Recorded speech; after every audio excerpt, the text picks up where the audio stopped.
Meus irmãos, que Jesus esteja conosco nesse início de ano novo de 2025, que as esperanças se renovem, a fé e o otimismo. Um dia Jesus esteve na casa de Lázaro em Betânia com seus discípulos e, como era o hábito, ele conversava com Lázaro, Marta, Maria, irmãs de Lázaro. E conversava sobre o otimismo, o amor de Deus, a necessidade do perdão, o fortalecimento da fé.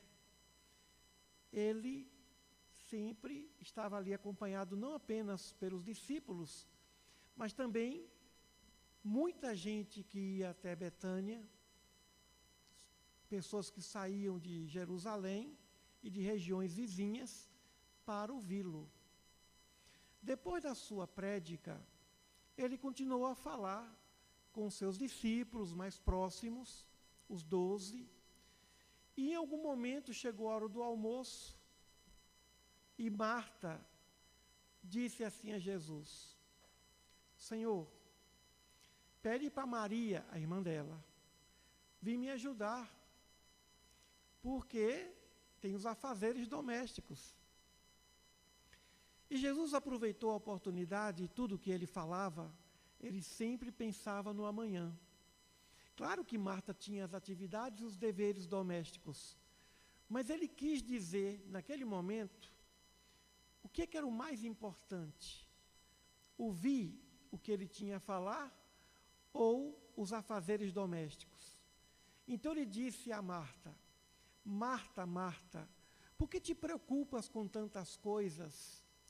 Poucas coisas são necessárias, até uma só. Maria escolheu a melhor parte. Ou seja, Maria estava ali concentrada, ouvindo os ensinamentos do Mestre. Vejamos, Marta simboliza os nossos deveres terrenos. Maria simboliza os nossos deveres espirituais, os deveres do espírito, da evolução. Então ele estava ali bebendo dos ensinamentos do Mestre. Não era todo dia que Jesus estava ali, viajava até Betânia. A cada alguns meses, 6 meses, ele ia até Betânia. Então Maria queria aproveitar. Mas o que é interessante é ele dizer: poucas coisas são necessárias, até uma só. Em outro momento, ele fala: por que vos preocupeis com tantas coisas? Observai as aves do céu, os lírios do campo. Buscai primeiro o reino dos céus. Porque valeis muito mais do que a erva, do que os animais. E o Pai, generosamente, atende a todos eles, quanto mais a nós. Por que vos preocupais com tantas coisas? Não vos preocupeis com o dia de amanhã. A cada dia basta o seu trabalho. Isso não significa imprevidência.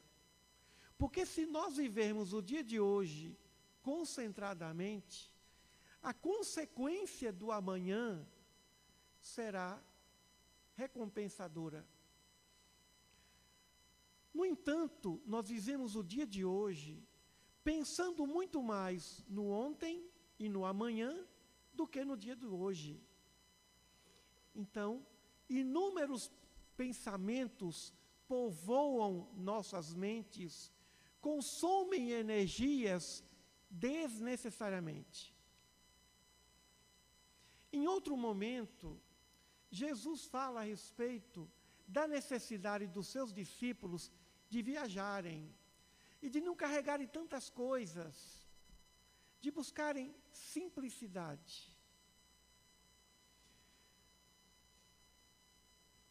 Uma vez eu entrei numa livraria e fiquei muito angustiado. Por alguns momentos, eu sempre gostei de estudar o Evangelho. E entrava numa livraria, numa biblioteca, querendo ler. E fui educado para ler muito. Com o passar do tempo, eu aprendi que não precisava ler muito, mas ler o essencial. Existem muitos livros, milhares e milhares de livros, mas precisamos da leitura essencial para nós. Quando nós escrevemos o Tratado dos Evangelhos, nós escrevemos uma obra que buscamos nas livrarias, nas bibliotecas e não encontramos. Lemos inúmeras obras sobre Jesus, inúmeros trabalhos de teólogos de várias vertentes religiosas cristãs. E depois concluímos que Mateus, Marcos, Lucas e João, esses evangelhos que estão na Bíblia, são o que há de essencial para se conhecer a vida de Jesus. Que não precisava ler tanto. Mas depois, verificamos a necessidade de estudar esses evangelhos à luz do Espiritismo. E aí lançamos, no único volume, o Tratado dos Evangelhos. Ou seja, não precisamos de muitas coisas. Outro dia, o doutor Delfino, orador, trabalhador, incansável dessa casa, me falou que ele visitava muito o grande escritor Humberto Roden. E ele me disse que Humberto Roden, em sua casa, não tinha biblioteca. Roden escreveu mais de 100 de livros e não tinha uma biblioteca. Na cabeceira da sua cama tinham 2 livros e não tinha biblioteca. Nem todos os livros que ele escreveu. E eu fiquei impressionado com isso. Porque nós sempre imaginamos que na casa de um escritor tem um escritório, tem uma biblioteca, como todos que eu já vi. Mas Roden não tinha uma biblioteca, tinha um quarto que ele escrevia. Não era uma pessoa portadora de muitos livros, porque ele compreendeu o essencial. Precisamos do desapego para organizarmos nossas vidas. Há muitos anos, no Antigo Testamento, o profeta Isaías visitou o rei Ezequias. Eu já falei aqui a respeito desse episódio. O rei Ezequias era um homem justo, generoso, bondoso, sábio, mas estava doente, muito doente. E o profeta disse ao rei Ezequias: diz o Senhor, organiza a tua casa, porque tu vais morrer. O rei ficou perturbado. Precisava organizar o reino.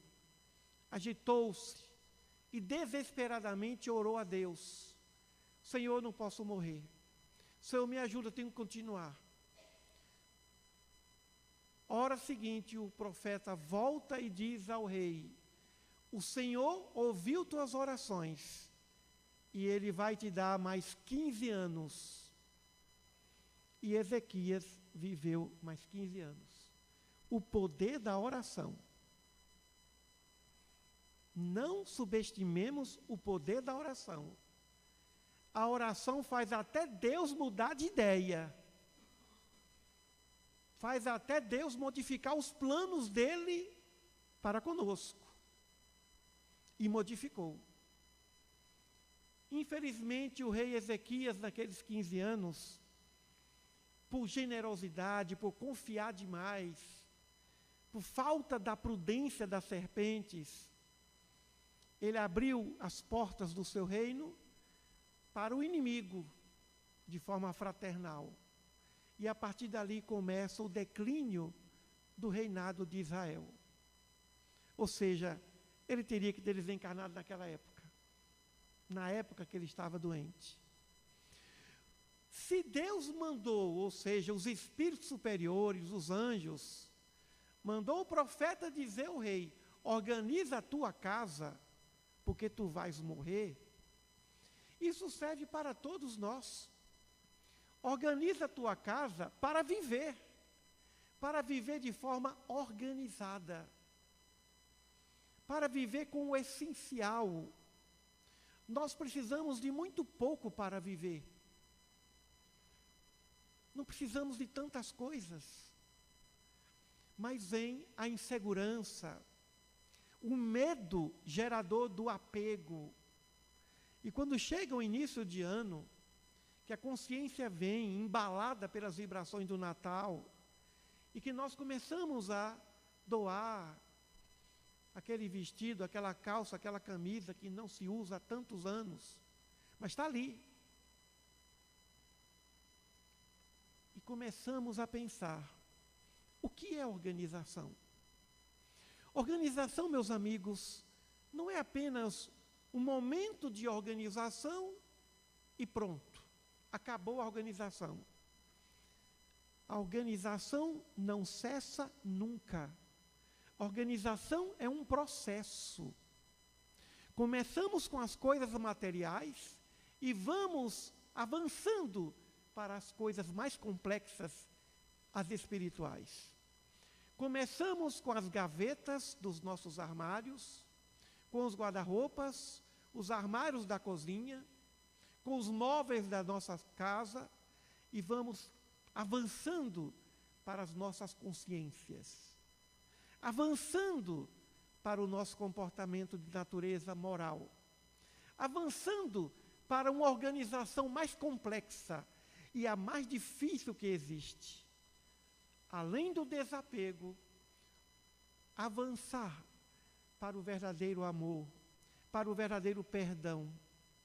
Também diz Jesus, diante do altar, se você for oferecer alguma oferenda, e lá te lembrares que tens alguma coisa contra o teu irmão, deixa a tua oferenda, volta, reconcilia com teu irmão, enquanto estás a caminho com ele, e depois retoma, e aí sim, oferece a tua oferenda ao Senhor.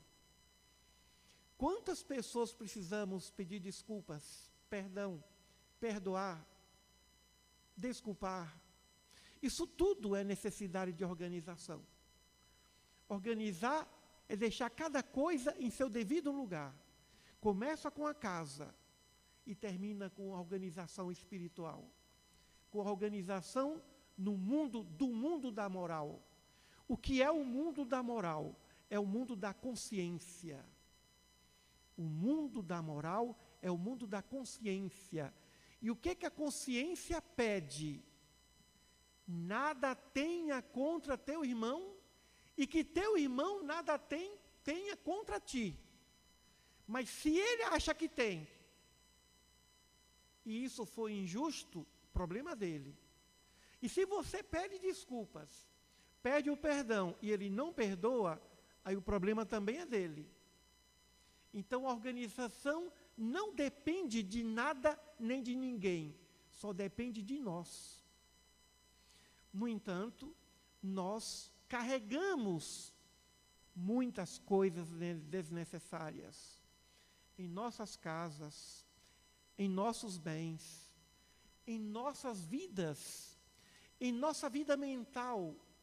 Quanta mágoa carregando, a consciência, sentimento de culpa, remorsos descabidos. Quantas pessoas se culpam por coisas que não têm culpa alguma? Quantos pais e mães que vão a psicólogos ou que conversam com seus amigos e se questionam: onde eu errei? Não errou em nada. O filho e a filha, eles tendem a imitar os pais.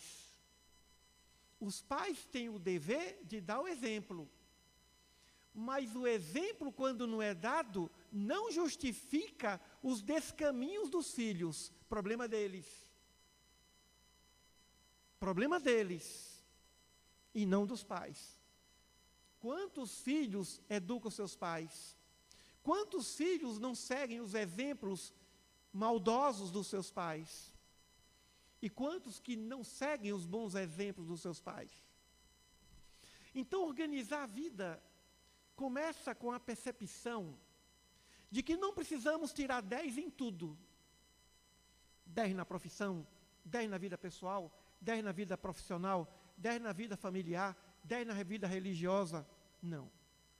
Mas nós temos o dever de pelo menos tirar a média em todas as áreas. Ninguém precisa ser 10 em tudo, mas tem que tirar acima de 6. Não pode zerar. Não pode ser o excelente profissional e o péssimo familiar. Ou o excelente familiar e o péssimo profissional. Excelente familiar, mas um péssimo vizinho. Um ótimo vizinho, mas um péssimo profissional. Um ótimo profissional, um ótimo familiar, um ótimo vizinho, mas um péssimo religioso. Não tem conexão com Deus. Não se preocupa com a fé. Não se preocupa com sentimentos que possam conectá-lo com o Pai. Então zera na vida religiosa.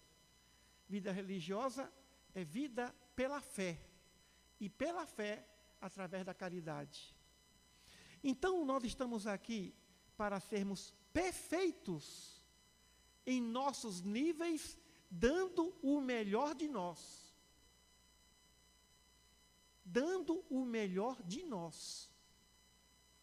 E temos uma armadilha aí, comparação. Eu quero ser tal qual fulano. Não. Não seja semelhante a ninguém. Seja você mesmo o fazedor de sua história. Dê o seu melhor. Se o seu melhor não for suficiente, não tem problema, não se preocupe. A vida, a lei divina vai recompensá-lo, vai recompensá-la. O indivíduo trabalha na vida profissional, na sua atividade do dia a dia, e dá o seu melhor.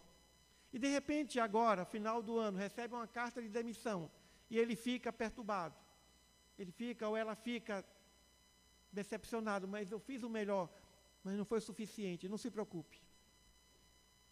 A vida sempre recompensa quem dá o seu melhor. Mesmo que o outro seja ingrato, mesmo que o outro não reconheça, mesmo que a sociedade crucifique, não importa. O que importa é que cada um deve dar o seu melhor dentro das condições que recebeu. Porque não basta apenas dar o seu melhor. Se Beethoven nascesse na África, o máximo que ele seria um excelente batedor de tambor. Aprendi isso com André Luiz Peixinho. Mas ele teve que nascer num ambiente europeu, de família de músicos, pianistas, gente que tocava violino, para ele ser Beethoven.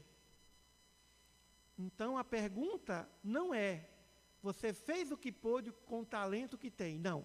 Você fez o que pôde com o talento que tem e onde você viveu, você deu o seu melhor diante das circunstâncias, diante do seu melhor. Ontem a nossa atriz Fernanda Torres recebeu o prêmio cobiçado, segundo maior depois do Oscar, Globo de Ouro. A melhor atriz em filme de drama, representando uma grande mulher. Primeira pessoa, primeiro artista, primeira mulher. Nem a sua mãe, Fernanda Montenegro, conseguiu essa façanha e concorreu há 25 anos. Mas deu o seu melhor. Um dia você vai ser recompensado. É como já dizia Cora Coralina, vá semeando. Um dia você vai colher. Semeando o bem, vai colher o bem. Mesmo que a sociedade não recompense, mesmo que o salário não seja tão digno, aqui eu estou falando para os professores, né? Salário que não é digno é para professor, né? Qualquer um ganha mais que professor. Então o professor vai, fala, dá o seu melhor, dá amor, dá carinho, dá conhecimento. E no 5º dia útil ele vem com sofrimento, contra-cheque. Mas ele não se desespera. Ele entra em sala de aula e esquece da conta bancária, que não tem mais. Ele já entrou no cheque especial. E vai o professor, a professora. Chico Xavier dizia que toda mãe tem um canto no céu. E se for professora, tem 2 cantos. Dê o seu melhor, como dizia o grande Alexandre o Grande. Já falei isso aqui. Estava Alexandre em campanha. Ele e um general, alguns generais. E deixaram escapar um mendigo. O mendigo chegou diante do cavalo e disse para Alexandre: me dê uma esmola. E ele jogou 3 moedas de ouro para o mendigo, que pegou, não acreditou e saiu pulando de alegria, agradecido. Depois de alguns metros, o general que estava ao lado de Alexandre o Grande disse-lhe: Alexandre, por que você deu 3 moedas de ouro? Uma moeda de prata só já resolveria o problema daquele mendigo por vários anos. Alexandre disse: eu sei. Mas Alexandre não dá medalha, não dá moeda de prata.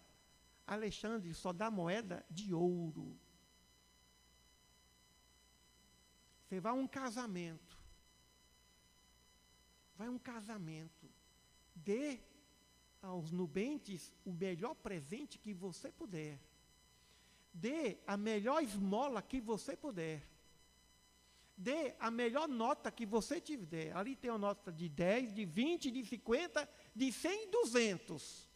Dê a de 200. Não dê de 50, nem de 10, nem 20. Dê de 200. Quando ele pegar aquela nota de R$200, ele não vai acreditar. É semelhante ao indivíduo que acertou na loteria. Ele não vai acreditar.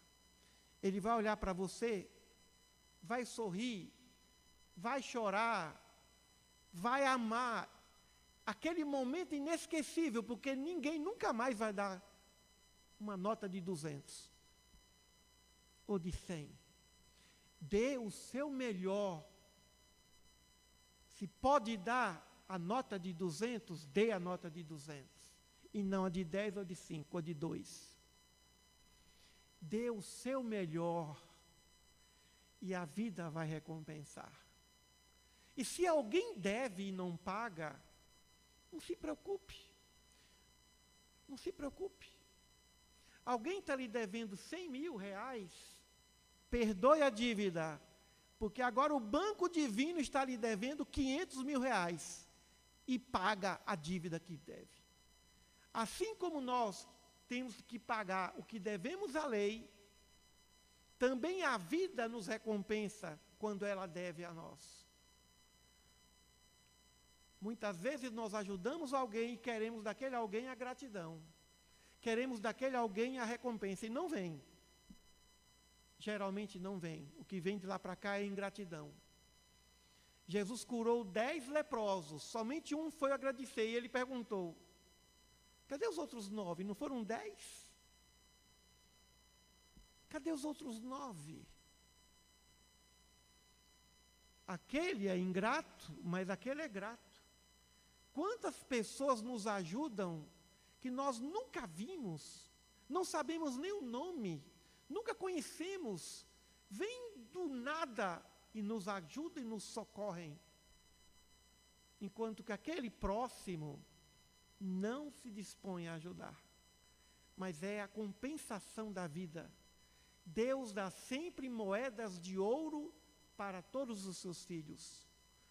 E as moedas de ouro para Deus significam luz espiritual. Quanto mais iluminado é o espírito, mais ele recebe a recompensa da luminosidade do Pai. Então é um momento de organização. Não acumulemos tesouros, propriedades, coisas materiais. Tudo passa. O acúmulo. Não vamos fazer isso. Vamos confiar que a vida se responsabiliza por nós. Se aquele próximo não cuida, o desconhecido vai cuidar, porque a vida não deixa de pagar o que deve aquele generoso, aquele caridoso, aquele que se doa constantemente. Então, professores, continuem a trabalhar. Então, grandes artistas, geralmente que ganham pouco são os artistas, os músicos, os professores, os autônomos, né? Ou até os empregados, que fazem o que gostam. E aí o sistema se aproveita daquele prazer, daquela alegria do trabalhador para recompensá-lo financeiramente de forma escassa. Então é momento de nós organizarmos nossa vida material e também organizarmos a nossa vida, ou as nossas vidas morais. Vida moral. Deixa o passado. Deixa a mágoa. Deixa a lembrança, a memória doentia que somente causa enfermidade. E vamos deixar também os medos do futuro, do amanhã. Vamos viver o aqui e o agora, dando o melhor e sentindo a alegria desse momento presente. E sentindo a alegria de estarmos aqui, dando o nosso melhor. Dando o nosso melhor. Nos alegremos com as pequenas coisas. O sorriso da criança, o aperto de mão, o abraço de um ente querido, conhecido ou não, a flor que desabrocha, o verde das pradarias terrenas, o canto dos pássaros, o mato que cresce, a relva, a natureza, rios, mares e montanhas, o ar que respiramos, a saúde, a capacidade de ver, de enxergar. Podemos caminhar, pegar, sentir, amar e raciocinar. Então, temos muita coisa para agradecer. Antes de reclamar, vamos agradecer. E por tudo, como diz na Bíblia, darmos graças a Deus. Por tudo. Por alegrias, tristezas, sofrimentos, conquistas, êxitos e fracassos. Observarmos tudo com sabedoria. Então, o essencial não é fazer muitas coisas, mas fazer poucas coisas, dando o máximo de nós. Eu levei quase 18 anos para escrever o tratado dos evangelhos, que muitos já leem aqui. 18 anos, focado. Claro que eu tinha outras atividades para fazer, mas nada era mais importante do que esse trabalho. E o trabalho saiu, o trabalho se concretizou. Que bom, que tempo bem aproveitado. Pronto. Durante todo esse tempo, nem sabia qual seria o título do livro. Vamos fazer a nossa parte, dando o melhor de nós dentro das nossas possibilidades. E não vamos sofrer por antecipação, e não vamos sofrer por coisas desnecessárias. Poucas coisas são necessárias, até uma só. Vamos simplificar a vida. Vamos organizar as nossas vidas com simplicidade, as nossas coisas. Vamos ser pessoas mais organizadas. Quando alguém me pergunta se eu sou uma pessoa organizada, eu digo, eu não me sinto organizado, eu sou uma pessoa esforçada. Eu me esforço por ser organizado, mas meu pai era organizado. Eu conheço algumas pessoas organizadas. Então, a organização no campo material, tendo o necessário dentro de casa. O que não é necessário, não é útil, não é importante, não é nosso, é do outro.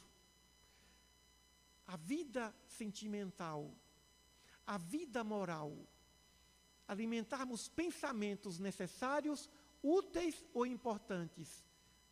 Se o pensamento não é necessário, se o pensamento não é útil, não é importante, não serve. Do mesmo modo, as palavras. Só falar o que seja necessário, útil ou importante. O que não for necessário, útil ou importante, é melhor que o silêncio permaneça entre os nossos lábios. É o essencial da vida. É o essencial que Jesus falava. Maria escolheu a melhor parte. Nós, como espíritas, precisamos escolher a melhor parte. Porque o espiritismo é a melhor parte do cristianismo. É o consolador prometido. É aquele que vem explicar as parábolas de Jesus, sua vida de forma aberta, transparente, criteriosa e iluminada. Muita paz a todos e que nesse novo ano de 2025 nós entremos no processo de organização e que concluamos esse ano ainda em processo de organização e continuemos nessa organização até o último dos nossos dias na Terra. Muita paz a todos.